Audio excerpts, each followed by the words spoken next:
तारीख थी 22 अप्रैल और दिन था मंगलवार। दोपहर के ठीक 2:45 हुए थे और देश के अलग अलग राज्यों से 40 से ज्यादा लोगों का एक ग्रुप कश्मीर के पहलगाम की बेसन घाटी में घूमने आए। सभी टूरिस्ट खुले हुए मैदान में थे और कुछ टूरिस्ट दुकानों के बाहर लगी हुई कुर्सियों पर बैठे हुए थे। तभी जंगल की तरफ से एक सेना की वर्दी और नकाब पहने हुए आतंकी आते हैं। टूरिस्टों का नाम पूछते हैं, पहचान पत्र चेक करते हैं, कलमा पढ़वाया, पैंट तक उतरवाई और जो मुसलमान नहीं थे उन्हें गोली मार दी। करीब 10 मिनट तक गोली चलाते रहे।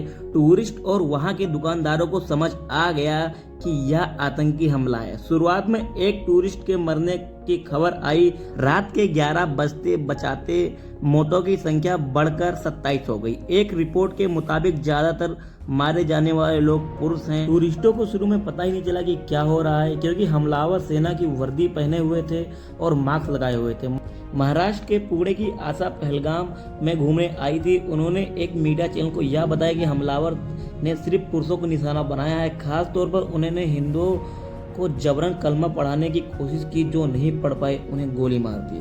सवाल उठता है कि साहब, कश्मीर में हमला होना क्या सिर्फ एक सहयोग है या आतंकी की सोची समझी साजिश? आइए इसके पीछे की पूरी कहानी आपको दो थ्योरी के माध्यम से समझाते हैं। इसके अलावा हम आज इस वीडियो में आपको यह भी बताएंगे कि आतंकियों ने 22 अप्रैल का दिन ही क्यों चुना। फर्स्ट ऑफ ऑल, आपको पता होगा कि अमेरिका के उपराष्ट्रपति भारत के दौरे पर हैं, तो यह आतंकी हमला हुआ। इसी तरह 20 मार्च 2000 को उस समय अमेरिका के राष्ट्रपति बिल क्लिंटन भारत आए थे, तो अनंतनाग के जिले छत्र सिंहपुरा के गांव आतंकी हमला कर दिया गया था। तब हमले में 35 सिख मारे गए थे। इसके पीछे की एक थ्योरी यह कहती है कि अमेरिका के उपराष्ट्रपति की यात्रा एक सिक्योरिटी प्रोटोकॉल होता है, जिसमें 17 ग्लोबल मास्टर प्लान आए थे। अमेरिका एजेंसियों ने एक डेरा जमा लिया, इंटेलिजेंस एक्टिव हैं। इसके बाद आतंकियों ने कश्मीर पर हमला करके यह कहने की कोशिश की कि हम कभी भी कहीं भी कुछ भी कर सकते हैं, और इससे इंडिया की छवि अमेरिका की नज़र में खराब हो सकती है। दूसरी थ्योरी का तार पीएम मोदी के सऊदी अरब के दौरे से जुड़ा हुआ है और आतंकी यह संदेश देना चाहते हैं कि कश्मीर का मुद्दा मरा नहीं। 22 अप्रैल को पीएम मोदी सऊदी अरब के जेद्दा पहुंचे। 2 दिन का ही यह दौरा कई दिनों पहले तय किया गया था। सऊदी अरब का यह दौरा पीएम मोदी का काउंट प्रिंट मुलाकात करने से पहुंचे थे। दोनों नेताओं के बीच मीडिया, योग, मनोरंजन, खेल और MOU साइन होने की उम्मीद थी। ऐसे सऊदी अरब के पुराने दोस्त पाकिस्तान को पीएम मोदी का यह दौरा कहीं नहीं कहीं चुभ रहा था। थिंक टैक्स नोवा इंस्टीट्यूट के डायरेक्टर और पाकिस्तान एनालिस्ट कमर चीमा के अनुसार मोदी का यह दौरा पाकिस्तान के लिए एक चैलेंज है और पाकिस्तानी भिखारियों के लिए एक नया नियम ला रहा है। और भारत के पीएम मोदी अरबों डॉलर की डील करने जा रहे हैं, तो आतंकियों ने यही दिन क्यों चुना? इसकी वजह क्लियर हो चुकी है कि कश्मीर का मुद्दा अभी खत्म नहीं हुआ। Retired lieutenant general Sanjay Kulkarni कहते हैं कि यह हमला टाइमिंग देखकर और सिस्टमेटिक मेथड से किया गया है। भारत के प्रधानमंत्री नरेंद्र मोदी मिडिल ईस्ट गए हुए थे। ऐसे में यह वारदात भारत को नीचा दिखाने के लिए की गई है। अब सवाल यह है कि आतंकियों ने हमले के लिए पहलगाम जगह क्यों चुनी? तो बात यह है कि इस बार अमरनाथ यात्रा 62 दिनों की होने वाली है, जो 9 अगस्त को समाप्त होगी। हर साल होने वाली यह यात्रा सिक्योरिटी के नजरिए से काफी सेंसिटिव है। इस यात्रा पर हमला होने का खतरा बना ही रहता है। इसके चलते जम्मू कश्मीर सिक्योरिटी इंटेलिजेंस चौकन्नी रहती हैं।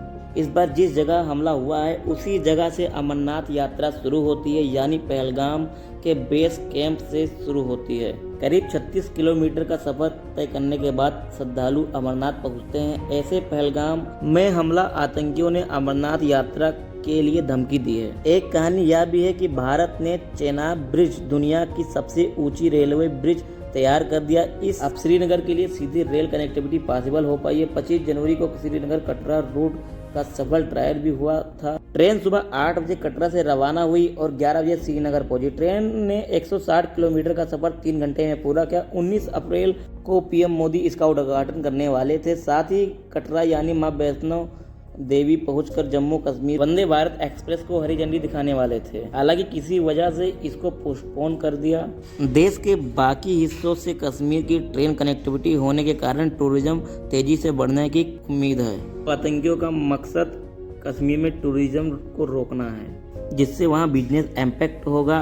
फिर लोग बेरोजगार होंगे और जब बेरोजगार हो जाएंगे तो पैसों के लिए आतंकी संगठनों से जुड़ जाएंगे। वैसे एक अहम सवाल यह भी है कि क्या पाकिस्तानी ने सेना चीफ आतंकी हमले का हिंट दे दिया था? दरअसल पाकिस्तानी चीफ जनरल असीम मुनीर ने पिछले हफ्ते हिंदू और मुसलमान में दरार डालने वाली बात कही थी।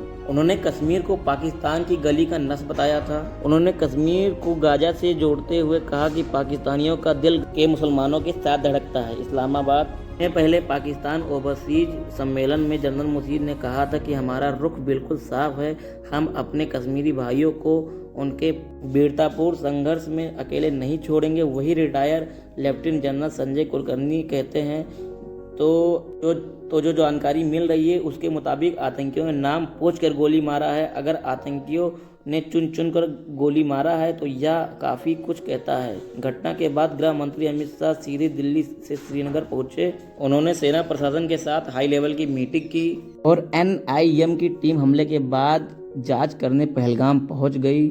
पहलगाम की घटना के बाद दिल्ली, मुंबई और दूसरे शहरों में अलर्ट जारी भी किया गया।